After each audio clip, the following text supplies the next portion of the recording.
Assalamualaikum warahmatullahi wabarakatuh. My name is Mirza Daniel, 21001122. So for this KIA subject, integrity and corruption, we are talking about the case study of case Rasuah Datuk Sri K. Toyo.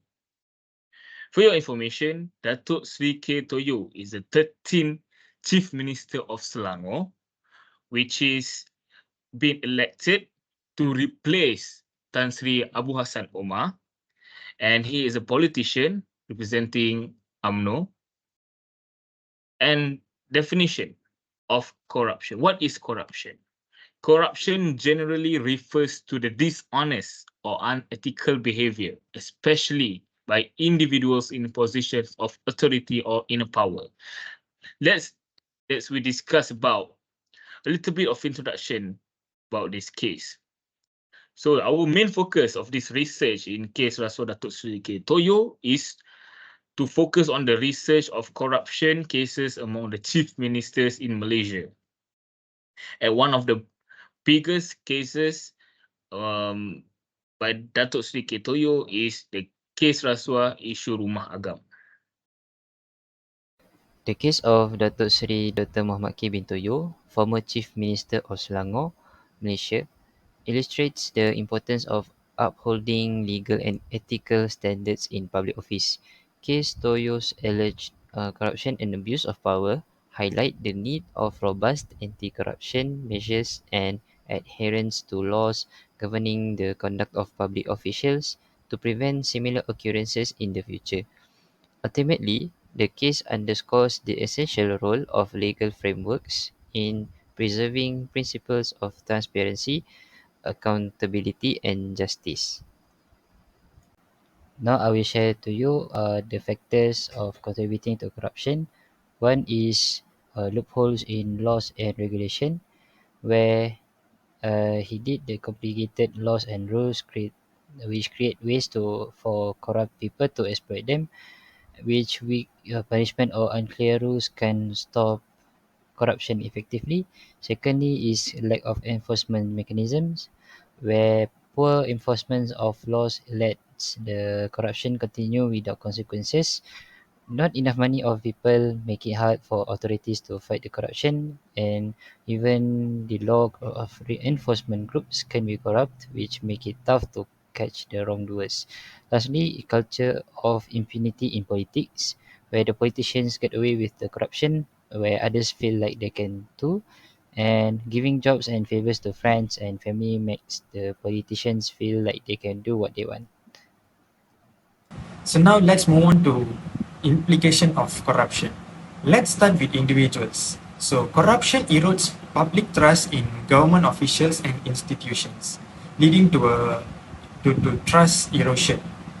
When chief ministers engage in corrupt practices, netizens may lose confidence in the government's ability to serve their interests and uphold the rule of law. Moving on to the organizations, corruption has economic consequences. It hinders economic growth by distorting markets, disforcing foreign investment, and diverting resources away from productive sectors. This not only affects business but also stifles innovation and development, leading to a stagnant economy. Lastly, corruption impacts both the individual and the state. So, particularly in terms of political stability, corruption contributes to political instability as citizens perceive their leaders as corrupt. Assalamualaikum everyone. My name is Muammar. Today I will talk about steps to address corruption. Corruption is a big problem that hurt our communities, but there are things we can do to fix it. Here are some easy steps we can take. First is strengthen internal control mechanism with the government agency. We need to make sure that people who work for the government follow the rules. This means keeping an eye on them and making sure they're doing their job properly. Second one is integrate technology solution for identify irregularities and pattern indicative of corrupt practice. We can use technology to help us out if someone being dishonest. Computer can look for strange pattern that might mean someone is doing something wrong. This make it harder for people to get away with being corrupt. For the third one is promote transparency and accountability in decision making processes. We need to be honest about how decisions are made. When leaders are open what they are doing, it's help everyone trust them more. This way, we can make sure that decisions are made for the right reason.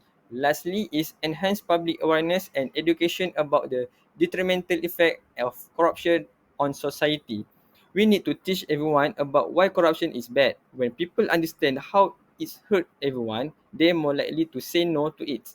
We can do this by talking about it in school or communities. In short, we can fight corruption by making sure people follow the rule, using technology to catch bad behavior, being honest about decision, and teaching everyone why corruption is wrong. If we all work together, we can make our communities fair and better for everyone. Hello, I'm Shen, and I'll be conclude everything in this presentation.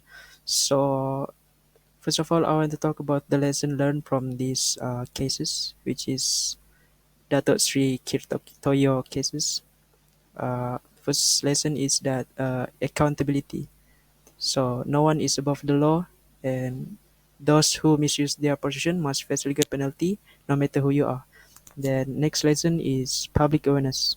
Raising awareness about corruption negative consequences is critical to fostering integrity and accountability culture.